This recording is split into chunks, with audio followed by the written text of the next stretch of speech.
जय शिवराय मित्रांनो, सर्वांना नमस्कार. माझे मित्र मला नेहमी म्हणत असतात की मी गड किल्ल्यांवरती जातो तर तिथला इन्फॉर्मेटिव्ह व्हिडिओ बनवत जा म्हणून. म्हणून आज आपण आलेलो आहोत महाराष्ट्रातल्या एका अशा किल्ल्यावर जो किल्ला साधा सुद्धा नाहीये. या किल्ल्यावर प्रत्यक्षात महाराष्ट्राचे दुसरे छत्रपती, धर्मवीर, सर्वांचे लाडके, आदरणीय, वंदनीय छत्रपती संभाजी महाराज यांचा जन्म झालेला आहे. आणि हा किल्ला आहे किल्ले पुरंदर. मित्रांनो, आज गुरुपौर्णिमा आहे आणि वार आहे बुधवार. आषाढ महिना सुरू आहे आणि नेमकीच आषाढी एकादशी होऊन गेलेली आहे. आणि आता वाजतायत दुपारचे 2:15. आता तुम्हाला प्रश्न पडेल की मी एवढा उशिरा गड किल्ल्यावर कसा काय आलोय. किल्ल्यावर येण्याचा वेळ असतो 9, 10, 11च्या दरम्यान. परंतु मी सकाळी उठून अगदी 5 वाजता विश्वास पाटील लिखित महासम्राट खंड 2 रणखैंदळ आणि महासम्राट खंड 3 अस्मान भरारी, त्याचबरोबर केळुस्कर गुरुजींनी लिहिलेला शिवचरित्रातील ज्या ज्या ठिकाणी पुरंदर किल्ल्याचा उल्लेख आहे ते सर्व उल्लेख मी वाचून आलेलो आहे. पुरंदरचा तह, छत्रपती संभाजी महाराजांचा जन्म, शिवाजी महाराजांनी वयाच्या अवघ्या 16व्या वर्षी हा किल्ला कशा प्रकारे जिंकला होता, हे सर्व मी वाचन करून इथे आलेलो आहे. बरेच जण काय करतात, फक्त टाक गाडीत पेट्रोल, ये किल्ल्यावर, भर सीएनजी, ये किल्ल्यावर. परंतु किल्ल्याची माहिती कोणीही घेत नाही. किल्ल्याचा इतिहास काय होता, याची सुरुवातीला बांधणी कोणी केली, कोणी कोणी राज्य केलं, हे याच्याबद्दल कुणाला काहीही घेणं देणं नाही. परंतु मी असं करत नाही. मी मोस्टली प्रत्येक किल्ल्याबद्दल माहिती काढूनच किल्ल्यावर येत असतो. आणि म्हणून माझे मित्र म्हटले की असंच तू वाचून जातो तर व्हिडिओ बनवणं सुरू कर. म्हणून म्हटलं आता हा पण व्हिडिओ लॉग बनवण्याचा एक प्रयत्न करून बघूया. म्हणून मी हा व्हिडिओ बनवतोय. व्हिडिओ बघताना शेवटपर्यंत सोबत राहा. बरीच माहिती मी या किल्ल्याबद्दल आपल्याला सांगणार आहे. चला तर मग सुरू करूयात आजचा व्हिडिओ. जय शंभूराजे.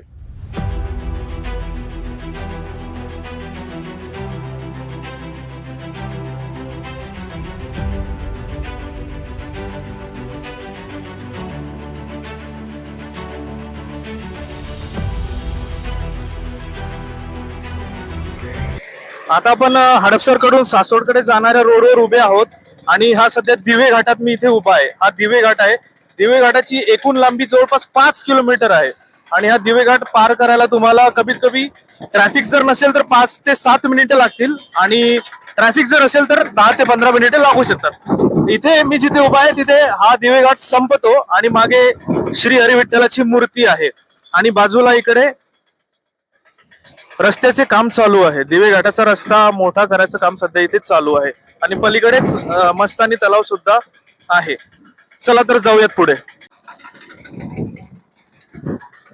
दिवे घाट संपल्यानंतर इथली स्पेशालिटी म्हणजे इथे मिळणारे मक्याचे कणिस. इथे भाजलेले कणिस देखील मिळतात आणि उकडलेले कणिस देखील मिळतात. एकदम टेस्टी आहे. त्यावर तो जो मसाला टाकला जातो ना, तो खाण्याचा स्वाद अजूनच वाढतो. चला तर आपण या काकांशी थोडस गप्पा मारूया. काका, तुम्ही कधीपासून विकता इथं? 7 वर्ष झाली आपण इथं धंदा करतोय. 7-8 वर्ष झाली. मग तुम्ही गर्दी वगैरे सगळं बघत असताना या रोडनी? हो, गर्दी भरपूर होती. शनिवार, रविवार, गुरुवार भरपूर गर्दी आहे. पावसाळ्यात तर अशी म्हणजे पाऊस पडला तर रोजच गर्दी असते. हा, मक्याचं भाजलेलं कणीस आणि उकडलेलं कणीस याच्यात काय फरक आहे? काय नाही, काय कायला उकडलेले आवडतात, काय कायला भाजलेले आवडतात. फरक काहीच नाही त्याच्यात. टेस्ट एकच लागणार. फक्त थोडासा फरक उकडलेल्या ह्याच्यात थोडासा फरक जाणवणार थोडासा, आणि भाजलेला जरा वेगळा थोडासा जाणवणार, एवढंच. धन्यवाद काका सहकार्य केल्याबद्दल. मी आताच इथे उकडलेलं कणीस खाल्लेलं आहे आणि भाजलेलं कणीस देखील खाल्लेलं आहे. भाजलेलं कणीस आपलं नेहमीचं फेवरेट आहे, पण यावेळेस मी उकडलेलं कणीस ट्राय केलेलं आहे. खरंच अप्रतिम चव आहे. जर तुम्ही या रोडने आले ना, इथे नक्की व्हिजिट द्या आणि काकांचं कणीस नक्की खा.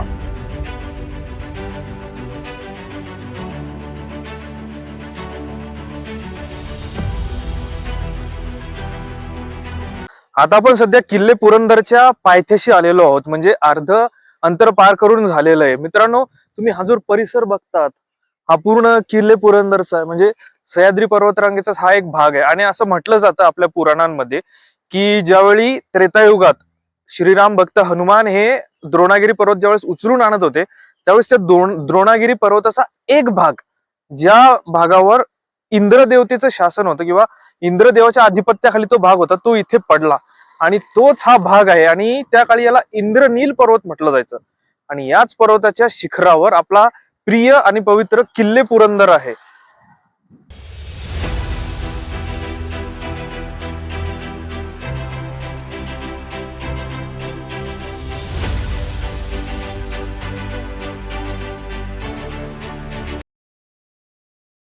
जय शिवराव मित्रांनो, तर आम्ही किल्ले पुरंदरवरती आल्यानंतर तिथे सिक्युरिटी चेकिंग आहे, कारण हा किल्ला सध्या मिलिटरीच्या ताब्यात आहे. मिलिटरी ट्रेनिंग सेंटर इथे उभारण्यात आलेली आहे, जी एक अत्यंत चांगली गोष्ट आहे. मी तर म्हणतो संपूर्ण महाराष्ट्रात जेवढे गड किल्ले आहेत ना, तिथे अशीच काहीतरी चांगली व्यवस्था केली गेली पाहिजे, कारण इलिगल ऍक्टिव्हिटी त्या गडावर कमी होतील. म्हणून आल्याबरोबर मी आणि माझा एक मित्र आहे सोबत, आम्ही सिक्युरिटी तिथे एंट्री केलेली आहे. येताना तुम्हाला आधार कार्ड, पॅन कार्ड किंवा तुमचं जेही गव्हर्नमेंट आयडी प्रूफ आहे ते सोबत ठेवावं लागेल एंट्री करण्यासाठी. ठीक आहे, एंट्री करून आम्ही आतमध्ये आलेलो आहोत आणि माझ्या मागे जी तुम्ही इमारत बघतात ती इमारत बघून घ्या. दगडी बांधकाम आहे आणि वरती एक त्रिकोणी आकारचं बांधलेलं आहे आणि इथे पण बाजूला एक इमारत तुम्हाला दिसतीये. तर ही इमारत म्हणजे दुसरं तिसरं काही नसून हा एक चर्च होता मित्रांनो. चर्च, ख्रिश्चन लोकांच्या प्रार्थनेची जागा. आणि असू शकते की त्या काळात आतमध्ये येशू ख्रिस्ताची मूर्ती वगैरे, क्रॉस वगैरे काही लावला असू शकतो. आतमध्ये लाकडी खुर्च्या वगैरे असू शकतात, कारण की त्याला आता जवळपास 200 वर्ष झालेले आहेत. आता तुम्ही विचाराल पुरंदर किल्ल्यावर चर्च कसा? तर मित्रांनो, 1818 साली ज्या वेळेस थर्ड अँग्लो मराठा वॉर झालं होतं, म्हणजे त्याला तृतीय यार हवा जास्त आहे त्यामुळे थोडासा आवाजा बद्दल क्षमा करा. तसदीवर होत असेल तर क्षमा करा, कारण इथे प्रचंड प्रमाणात हवा सुरू आहे. तर मी सांगत होतो की तृतीय आंग्ल मराठा वॉर ज्यावेळेस झालं होतं 1818 साली, त्यावेळेस पुण्यातील संपूर्ण पेशवाईचा अस्त झाला आणि ब्रिटिशांचं राज्य सुरू झालं होतं. त्याच वेळी किल्ले पुरंदर हा सुद्धा ब्रिटिशांच्या अंडरमध्ये आला होता आणि त्यांनी इथे प्रार्थनेसाठी चर्च बांधलेले आहेत. हा एक चर्च आहे आणि अजून पुढे सुद्धा एक चर्च आहे. त्याचं बांधकाम अजून सुस्थितीत आहे. त्याच्या आतून सुद्धा मी तुम्हाला व्हिडिओ दाखवणार आहे, काळजी करू नका. आणि त्याचबरोबर चर्च बनवण्याबरोबरच ब्रिटिश लोक इथे कैद्यांना आणून ठेवत होते. म्हणजे जे त्या काळातले आपले स्वातंत्र्य सेनानी होते, जे स्वातंत्र्य मिळवण्यासाठी लढत वगैरे होते, ब्रिटिश सरकारचा प्रतिकार करत होते आणि जे कैदेत पडायचे ब्रिटिश सरकारचे, ते आणून त्यांना इथे कुठेतरी बिल्डिंग मध्ये ठेवत असायत. आणि कदाचित हा त्यांचा निरीक्षण केंद्र असावं, की येणार जाणाऱ्यांवर लक्ष ठेवावं वगैरे वगैरे, किंवा दारुगोळा ठेवावा, असं असू शकतं. याची माहिती माझ्याकडे अवेलेबल नाहीये, कारण मी जे पुस्तकं वाचतो त्यामध्ये फक्त महत्वाच्या इमारतीबद्दलच उल्लेख आहे. चला तर पुढे बघूया.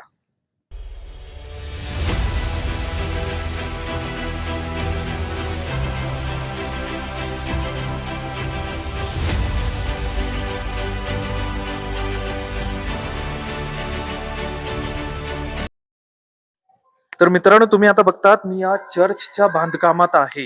हे संपूर्ण दगडी बांधकाम केलेलं आहे ब्रिटिश लोकांनी. आणि वरती सुद्धा हे लाकडाचं काहीतरी छत दिसतंय आणि त्याच्यावरती कौलं चढवलेले आहेत. आणि ही जागा जी तुम्ही बघतात ती कदाचित त्यांच्या जी ख्रिश्चन देवता आहे तिचं व्यासपीठ असू शकतं, किंवा तिथे क्रॉस वगैरे त्या काळात लावलेला असू शकतो, किंवा येशू ख्रिस्ताची मूर्ती सुद्धा असेल, सांगता येत नाही.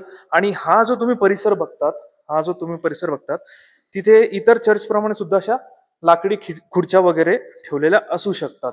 तर हा झाला पुरंदर किल्ल्यावरील चर्चच्या बांधकामाचा एक भाग. ब्रिटिशकालीन चर्चचा हा बाहेरचा भाग बघू शकता. संपूर्ण दगडामध्ये बांधकाम आहे आणि वरती आता पत्रे लावलेले आहेत. आतमधून लाकडी आधार दिलेला आहे त्याला.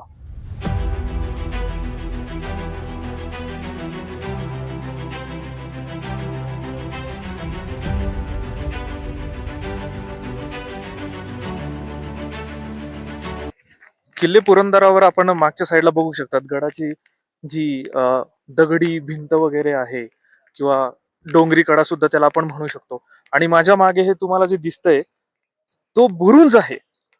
म्हणजे आता या ठिकाणी जिथे आपण उभे आहोत तिथे होऊ शकते की इथे एकेकाळी म्हणजे हे असं मैदान नसावं, इथे खोल खड्डा असावा आणि इकडे बुरुजाकडे जाणारा रस्ता असावा. आणि ही इथून या गडाची तटबंदी दिसतीये, हा बुरुज आहे. म्हणजे दिलेर खानाने ज्या वेळेस किल्ले पुरंदरवरती आक्रमण केलं होतं आणि तोफगोळे डागले होते, होऊ शकते कदाचित या बुरुजाने सुद्धा ते तोफगोळे सहन केलेले असतील. मी सध्या किल्ले पुरंदरच्या एका बुरुजावरती उभा आहे. हे बुरुजाचे कठडे आपल्याला दिसत आहेत आणि खाली पुरंदरच्या पायथ्यातील गावं आहेत. म्हणजे दिलेर खानाने ज्यावेळेस पुरंदरवर तोफा डागल्या ना, ती याच परिसरात कुठेतरी त्याची छावणी पडलेली असू शकते. आणि आपले वीर मुरारबाजी याच ठिकाणी लढले असतील दिलेर खानासोबत आणि त्याच्या सैनिकांसोबत. बघू शकता संपूर्ण गडावर सध्या पावसाचं वातावरण आहे. गडावरती ढग वगैरे जमा झालेले आहेत, दाट धुकं पसरलेलं आहे, परंतु गडावर फिरण्याची मजाच काही औरच आहे. हा रस्ता जो दिसतोय तो एकेकाळी इथे नसावा कदाचित, कारण हा बुरुज आहे आणि बुरुजाच्या आजूबाजूला नेहमी खोलगट भाग असतो. आणि गडाखालील गावाचा परिसर बघू शकता, किती सुंदर वातावरण झालेलं आहे. इथेच वज्रगड देखील आहे, म्हणजे या किल्ल्याच्या शेजारी वज्रगड आहे.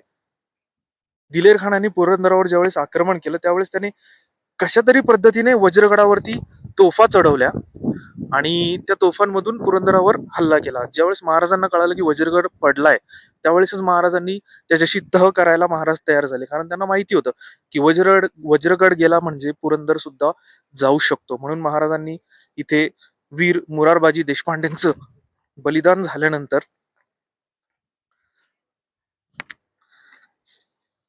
दिलेर खानाशी, म्हणजेच त्या काळी जो महाराष्ट्रावर चालून आला होता, स्वराज्यावर चालून आला होता, मिर्झा राजा जयसिंग याच्याबरोबर सुद्धा तह केला होता. बघा, हा दुरून दरवाजा दिसतोय किल्ले पुरंदरचा, म्हणजे मुख्य आक्रमण कदाचित इथेच झालेलं असू शकतं. चला बघूयात पुढे. पुरंदर पायथ्यापासून थोडंसं आतमध्ये आल्यानंतर हे मागे बघा दत्त मंदिर आहे. पायथ्याच्या जवळच हे दत्त मंदिर आहे. इथे बरेच भाविक दर्शनासाठी येतात आणि पलीकडेच समोर वीर मुरारबाजी देशपांडे यांची समाधी आहे, म्हणजे त्यांचं स्मारक तिथे उभारण्यात आलेलं आहे. चला बघूयात पुढे.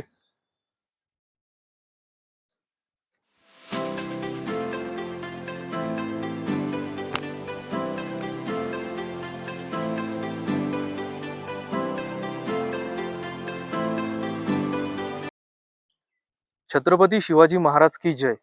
माझ्या मागे आपण बघतात वीर मुरारबाजी यांचा पुतळा, यांचं स्मारक.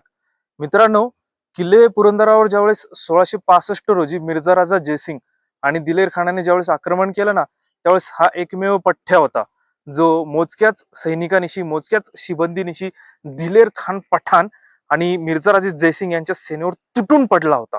त्याचं ते शौर्य बघून दिलेर खान अवाक झाला आणि दिलेर खान म्हणाला, ये ऐसा योद्धा तो खुदा ने बनाया हुआ है, तो खुदा के घर का योद्धा है.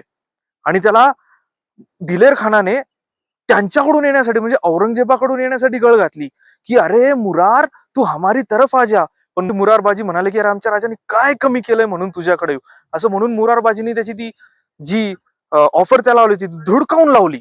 मुरारबाजी ठिकाणी एखादा दुसरा कोणी असताना आजच्या काळातला तो गेला सुद्धा असता, परंतु मुरारबाजी झुकले नाही, वाकले नाही. आणि त्याच वेळेस ते दिलेर खानावर ज्यावेळेस तलवार घेऊन तुटून पडणार, त्यावेळेस दिलेर खानाने हत्तीतून, अंबारीतून बसून एक तीर सोडला जो मुरारबाजींच्या थेट घशात जाऊन रुतला आणि अशा प्रकारे मुरारबाजींचं देहावसान झालं. हाच ते ठिकाण आहे, हीच ती परमपवित्र जागा आहे. इथून खाली आपण बघू शकता समोर दरवाजे वगैरे आहेत. सध्या इथे जाळी लावल्यामुळे ते दरवाजे दिसत नाहीत, परंतु याच ठिकाणी मुरारबाजींचं देहावसान झालं होतं. मुरारबाजी पावन झाली होती. ज्याप्रमाणे पावन खिंडीमध्ये बाजीप्रभू देशपांडेंनी ती घोडखिंड पावन केली ना, त्याच प्रकारे मुरारबाजी देशपांडेंनी हा पुरंदर किल्ला पावन केलेला आहे. छत्रपती संभाजी महाराज त्यावेळेस अगदी 8 ते 9 वर्षाचे असतील, ज्यावेळेस त्यांना कळालं ना की पुरंदरावरती दिलेर खान पठाणाने तोफा डागायला सुरू केलेला आहे, वज्रगड पडलेला आहे. त्यावेळेस छत्रपती संभाजी महाराज छत्रपती शिवाजी महाराजांना म्हणतात की आबासाहेब, माझा ज्या किल्ल्यावर जन्म झालाय तो किल्ला राहील की नाही हो. छावा कादंबरीत असा स्पष्ट उल्लेख आहे. म्हणून ज्यावेळेस छत्रपती शिवाजी महाराजांना कळतं की वज्रगड पडलेला आहे आणि पुरंदर हातातून जाऊ शकतो, त्यावेळेस छत्रपती शिवाजी महाराज मिर्झा राजे जयसिंग यांच्याशी तह करायला सुरुवात होतात, असा इतिहासामध्ये स्पष्टपणे उल्लेख आहे. आणि ते वर्ष होतं इसवी सन 1665.